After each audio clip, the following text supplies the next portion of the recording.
അത് ജാതിക്കത്തോട്ടം അല്ല, വല്ല ആഞ്ഞിലിത്തോട്ടം കൊണ്ടായിരിക്കും. തൊഴിലുറപ്പിന് പോകാൻ വിളിച്ചതാണ്.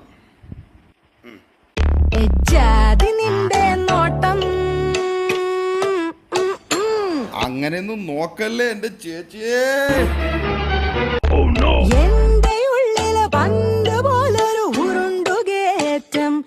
ഉരുണ്ട് കയറ്റം വേറൊന്നിൻ്റെ ആയിരിക്കില്ല, ഗ്യാസിൻ്റെ ആയിരിക്കും.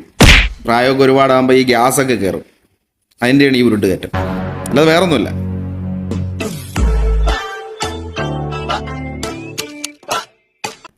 അവസാനത്തെ എക്സ്പ്രഷൻ പൊന്നോ. എന്തായാലും ഇതിൽ ഒരു കാര്യം എടുത്തു പറയാം. സംഭവം ഉടുതുണിയൊക്കെ പെർഫെക്റ്റ് ആയിട്ടുണ്ട്, അതുകൊണ്ട് ഭാഗ്യം. ഇല്ലെങ്കിൽ ഇതുപോലത്തെ കുറേ അമ്മായിമാരുണ്ട്, അറ്റവും മൂലമൊക്കെ ഇട്ടുകൊണ്ട് വന്നിട്ട് ജാതിക്കത്തോട്ടമൊക്കെ അടിച്ചളയും.